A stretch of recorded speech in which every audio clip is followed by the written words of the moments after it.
Those reign of terror has begun. Hasn't it, buddy?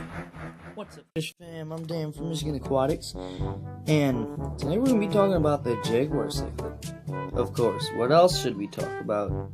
Nothing but you? Perfect, because everything else is gone, and he is the happiest he's probably ever been. I will more than likely be getting in the tank today to do a nice big ol' water change. After getting rid of all them fish, I think this tank is about due one. Wish me luck, because I will be attacked. But today we're talking on things you need to know before you get one of these El Diablos. Now if you don't know, El Diablo means the devil in Spanish. That's why I called it one of the El Diablos. Because that's exactly what he is. Basically, these are just things you need to know before you buy one of these guys. And trust me, you need to know them. Yes, I know it's a 55, but today we're talking tank sizes for these guys. So, the tank size I would recommend to grow out one of these dudes. He's in 55, he's about 8 inches long. You can see he's still got plenty of room in here to swim around. It's not overstocked. So he's perfectly fine. But for a grow out tank, I'd recommend a 75 gallon. And then a minimum, meaning the smallest, for two of these guys, a 100 gallon. Being in captivity, they can get up to 16 inches long, but on average they can only get to about 12 to 14 inches in captivity. In the wild, they can get up to 24 inches, or 2 feet. So they get big. Next up, they are aggressive, and it's really hard to actually get tank mates that can live with these guys, and to be honest, you're better off keeping yours alone. They'll be awesome alone. They're honestly one of the coolest fish on the planet. They gotta be. But I would recommend at a young age have some dither cichlids like convicts, firemouth, Oscar, etc. But once they get to a certain point in their size, they will try killing it, and usually they succeed, which is why I got rid of the rest of my fish, because he is at the size where he's going to start killing them. Jesus, there's my hand for a comparison. He is huge. Not huge to most of other people's jags, but he's about 8 months old, meaning they grow pretty fast, so 75 gallon is a perfect grow out, but they're extremely aggressive. And keeping them alone will only make them more aggressive because they get bored, they have nothing to do, they'll move around the plants. As you can see, he moved these two to right here, he buried this one. This one used to be on top of this rock here, he moved this one. He somehow moved that plant from here to there. I don't know how you did it, but you did. But watch. Immediately notices I'm moving it. And he hates it. Now, this is only his second day living alone, and you can see how much he's flaring up at it.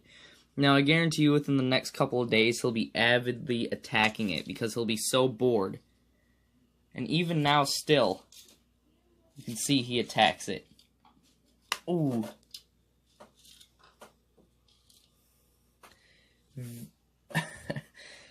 Now, you can see very scary looking mouth on these guys. Oh my gosh, are you cool?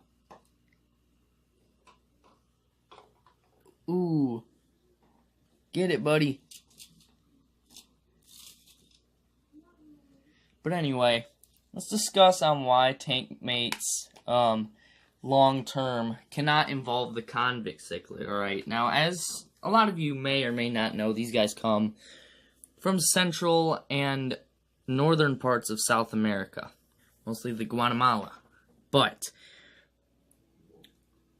what do you think they eat there? These guys, peacock bass, Oscars, what do you think they eat there? Well, they're not gonna eat any, well, the peacock bass will eat schooling fish, you know, big schools of tetras when they're babies. What is a jag gonna eat? They can't swim incredibly fast, they're bigger, they're stronger. Why are they this big and strong? Why do they have that big of a mouth with them teeth? You know, they have teeth that are known as canine teeth in the fish world. They look like dogs' canines, but all of their teeth are like that, and they're below the lip. So when they bite something, they pop out, and then the lip sort of retracts them back in. What are they eating though? Convict cichlids. They're eating convict cichlids there. These jags feed primarily on convict cichlids in the wild, which is the reason these tiny convict cichlids are so aggressive and territorial from a young age, and they breed so rapidly, because if they didn't breed that rapidly, and if they weren't that aggressive, by golly, they'd all be dead.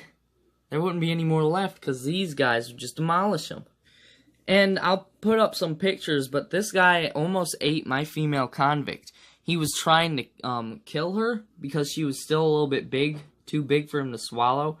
So he was trying to kill her by keeping him in his mouth. And I had to take him out and save him, and in the process I got bit, and yes, it does hurt, no doubting it. Trying to take some pictures here. I think I got a couple good ones. Yeah, and he's moving now. Well, Daniel, what tank mates can live with them? In a minimum sized tank, which is 100 gallons to 125, really nothing. Because in the wild, all of the Central American cichlids you can put with this guy, technically, it's in their, like, genetic makeup to hate them, because they compete for food in the wild. So they don't just hate them because they hate them because they compete for a food source, which is usually convict cichlids. So if you put an Oscar with it, or, you know, what else would eat convicts there? Or Dovi, or, you know, Menaguensis, or Red Tiger Moto. If you put something like them with them, they're going to fight to the death, because they compete for food. So really, no tank mates work good with these guys. You'll get your best luck keeping him alone or with a female. If you do decide to get one, I call these guys the best out of the Parachromis genus, because one, they're cheap. You know, I got him for like $10 at, like, I don't know, he was about that long. 2, they're readily available in the hobby. They're everywhere. 3, they're beautiful. Another thing to note is when they're babies, have a sand substrate, because when they're babies, they can choke on the sand. I mean, they can choke on the gravel, not the sand. They can choke on the gravel and die. And I don't know why I mentioned Oscars there. These guys live nowhere near Oscars.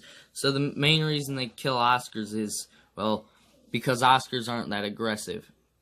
Mainly because the reason these guys really don't live together very often is because their water parameters are completely different, which I didn't mention in my last video. I thought people would get the memo that I was just using that 5 minutes of time, even though I'm already out of time here. Thought they might get the memo that, oh, he's just talking about that one thing. So I deleted the video. If you guys are wondering where that went. Live plants is a no-go. Plastic plants are a no-go unless you want him to have his tank how he likes it. He will rearrange the whole tank. As you can see, he sure did that. He'll dig everywhere. They love digging. Make sure you have one hideout available that's large like this at his size. Feeding, make sure you have a variety of foods to feed your jag. I recommend Hikari Cichlid Gold Pellets and Hikari Cichlid Staple. It's hard to get them to eat Cichlid Staple, but they sometimes will. Just do your best with it. More pictures. There. That in either Omega-1 or Hikari Bloodworms and Brine Shrimp when they're young. And for their larger size, he loves eating krill. This video is already going on for a freaking long time.